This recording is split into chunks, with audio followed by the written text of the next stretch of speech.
Hello and welcome to this week's coffee vlog. It's now Friday the 4th of January 2019, so Happy New Year all and sundry. My decorative roof isn't open actually. Just let a bit of light in so you might see me in the dark.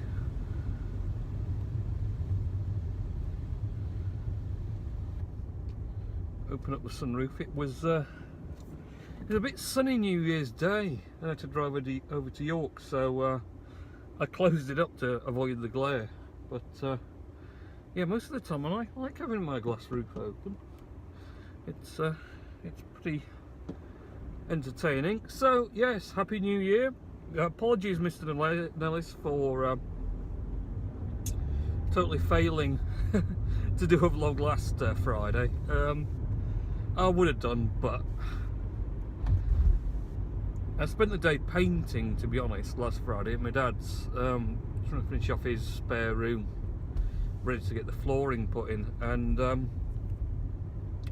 I sort of set off, and as I'd set off already to come home, I'd been there from 10 until 6, no, it's 6:30 I think. About now, it's 6:30 now actually, it's about this same time. But yeah, and I'd set off and I was just like, oh, I should have been doing the vlog, but I can't actually be bothered. Sorry Richard, I just couldn't. I just not got any energy.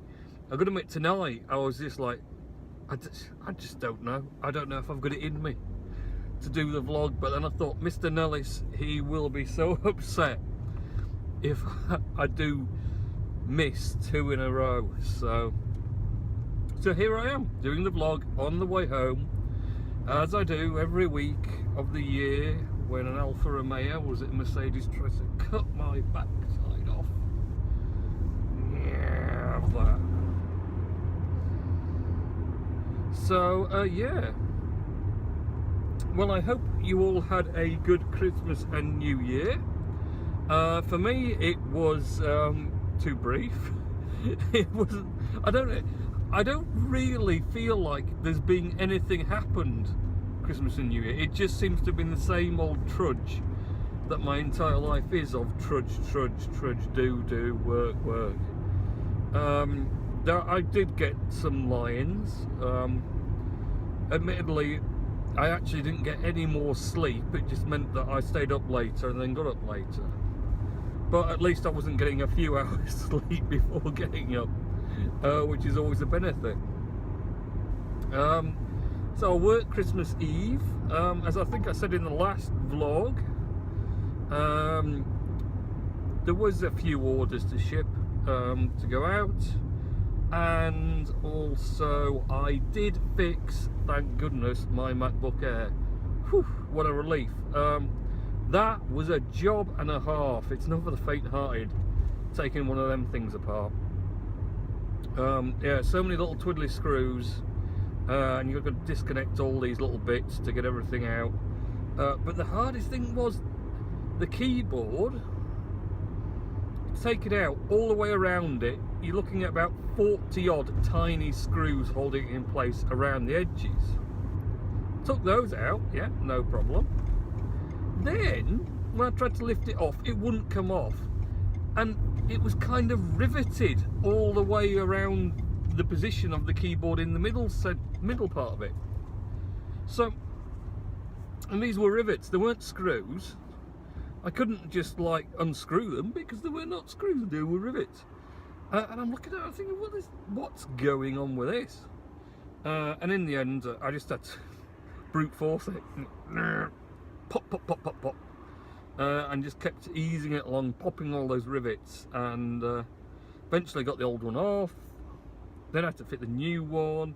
Then I had a bit of a panic attack because the new one didn't have any copper connections. It seemed to be covered over. I was looking at it thinking, how is it going to make a connection? Because there's no copper there. You could see the lines of where the metal should be, but they were covered by like a black. But it wasn't protection. It was like it was done like that. So So I just connected it anyway and went, right, that's going to work, and then slapped on the backlight LED thing and stuck that down, and then put all the motherboard in and the IO board in and connected all the little twiddly connections that are very, very fragile and probably going to break. And then put it all together, turned it around again, powered it on, and at first I thought, oh, it's not powered on. Because of course the problem, you've got everything on top of the keyboard when you put it all back. So if the keyboard doesn't work, you've got to undo all that you did, which was a heck of a lot of messing about. So I pressed the button and nothing came on, and I was like, oh. But the funny, Max, you have to hold the power button down a while. So I tried it a second time, and I got the Apple logo, and I was like, thank goodness for that. So it booted up and everything worked fine. The only small issue I had, one of the screws on the bottom of it, when I was putting the base plate on, didn't want to go down. I had to really force it in, and eventually it went. But then I noticed the Bluetooth wasn't very strong. The signal was really, really rubbishy weak.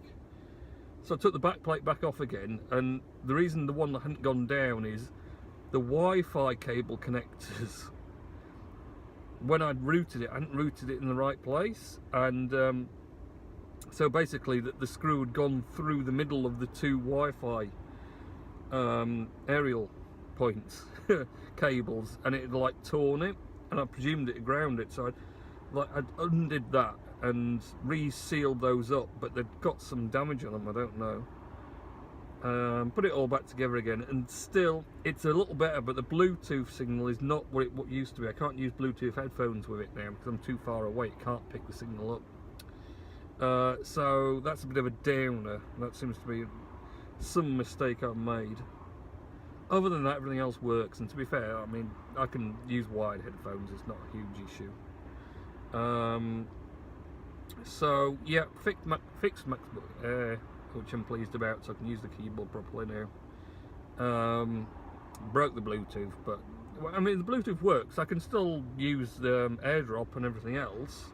It's just the signal won't let me sit away a long way from the laptop with Bluetooth headphones. It loses the signal, so somehow it's not getting that connection. Like I say, I'm thinking it's because I punched a hole through the cable with the base plate screw, but that's life, isn't it? Right, I'm going to drop all my massive load of parcels in at the shop, and then I'll be back to finish, well, do Mr. Analysis' words of wisdom, of course, and then a bit more. Okay, see you in a bit. Hello, and yes, I'm back. So I was just chatting with the nice man in there, because I called in Christmas Eve, because I worked the morning. I didn't leave till about 2:30, and got here. I only had 3 parcels, and they're only little ones, and the guy behind the counter wouldn't take them because the Hermes driver had been to pick up, and he wasn't coming again until the Thursday. Of course, it was the Monday, and they didn't want the stuff hanging around on the Tuesday and Wednesday, so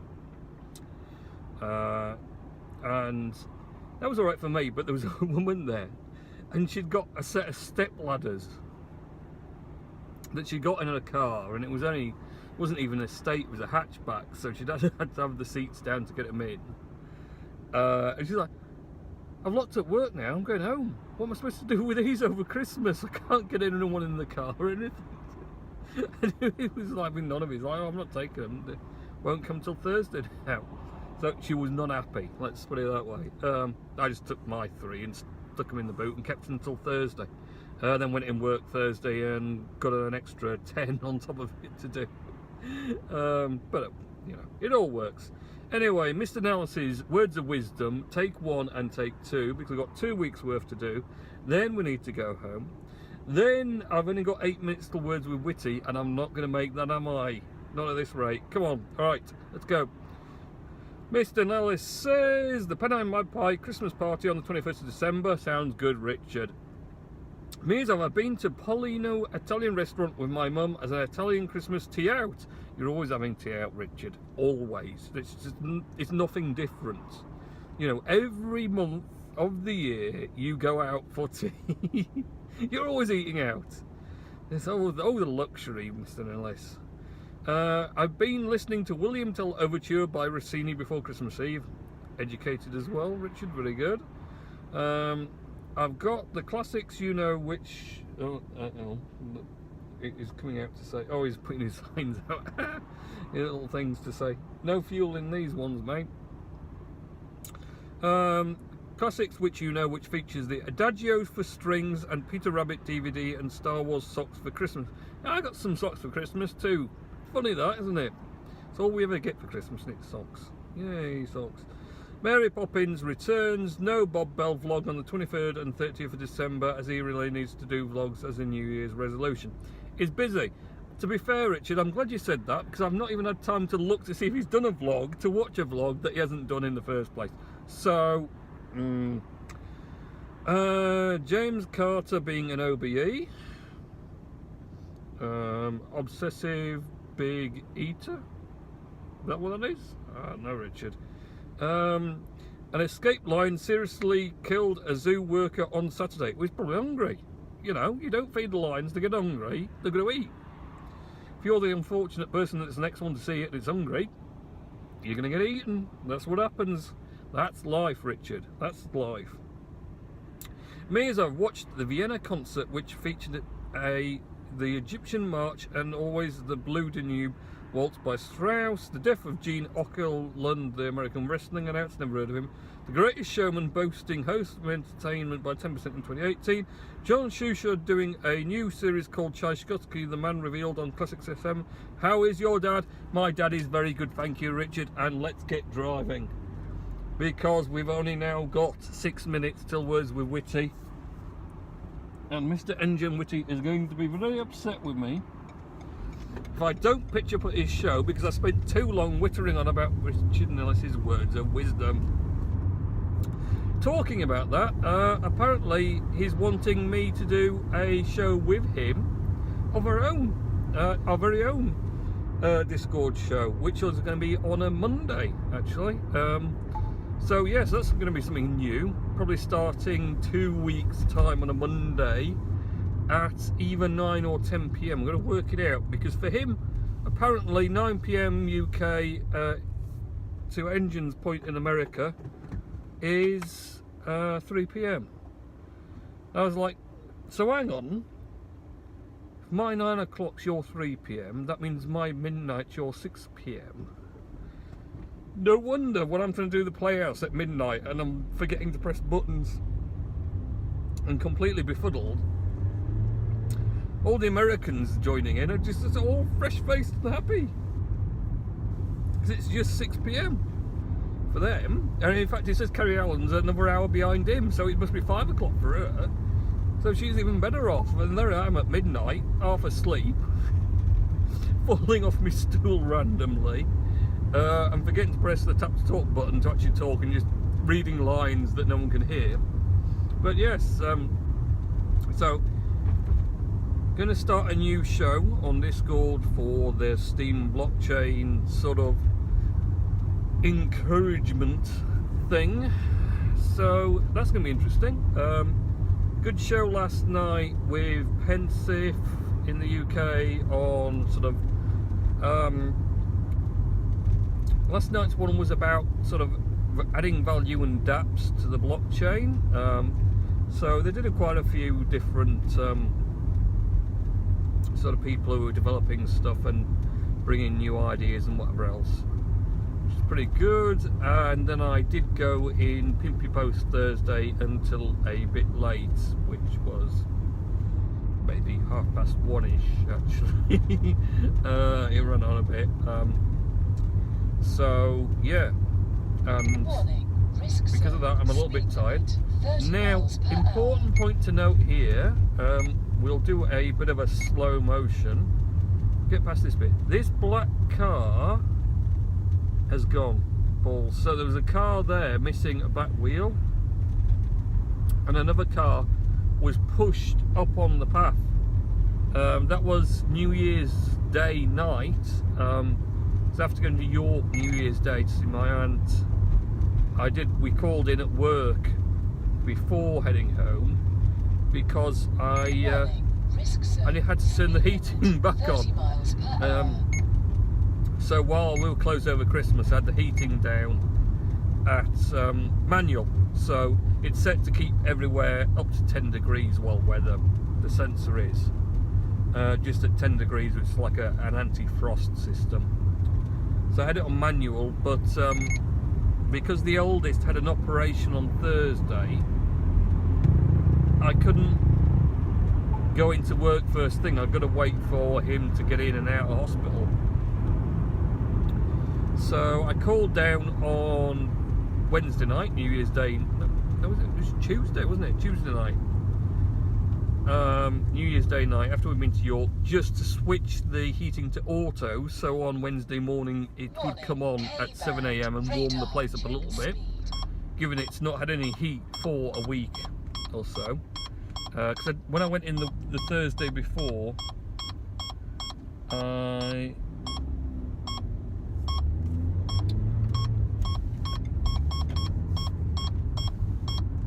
didn't.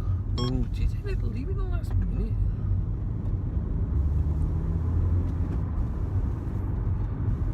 I didn't put any heating on then. I was only in it for a few hours on the Thursday, to be fair. I just had to clear a few bits and pieces.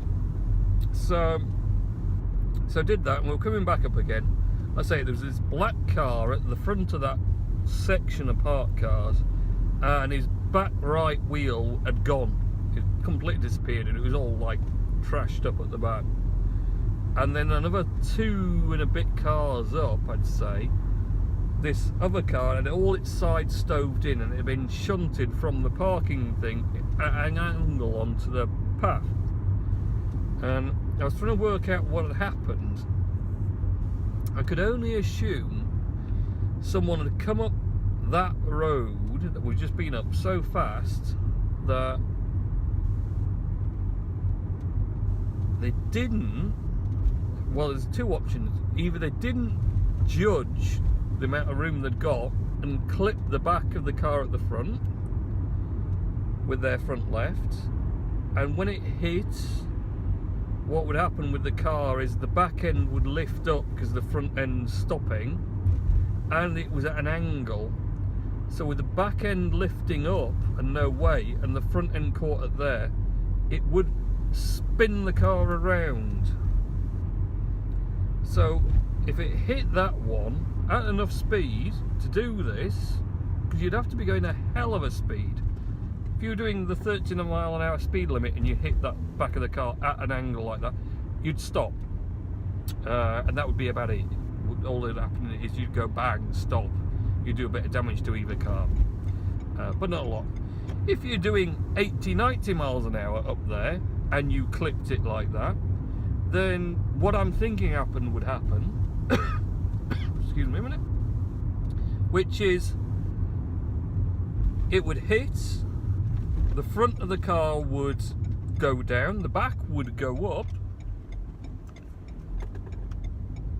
Because it hit at, you know, the front left of the car that was going up the hill at speed, and the back right of the parked car, it would literally pivot the car that was travelling on that corner point into like a flick spin, because the back end's lifted. There's no grip there because the stopping has boinged it up, and it's at an angle like that. So if it was straight on, it would just stop dead straight on. At that sort of angle there, it would lift up and then go boing and spin.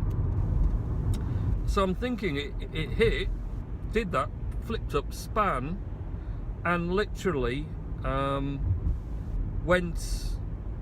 span round, and the back end of it is what hit the parked car 2 cars up. Just boinged into it. Well, like I say, smashed on the side of it. There's no way where that parked car was that got hit, you could hit it if you were going in a straight line up or down that road. There's no way you could do it. It would be physically impossible to drive like this, even if though you're coming downhill and it was over there.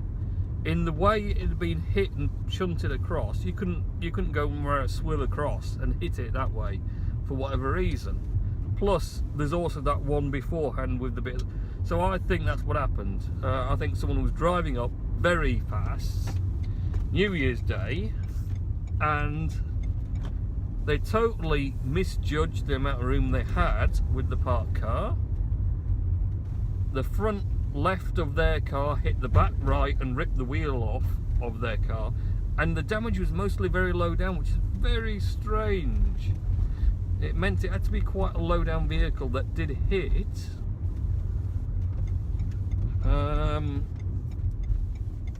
I say, if it was going at speed, still accelerating possibly. When you accelerate, you kind of pull the front of the car down when you do that. So that could have had an impact. But yeah, and I think that's what happened. Someone hit that car parked up at the bottom end, spun their car around when it did it, and the back end wiped out another car.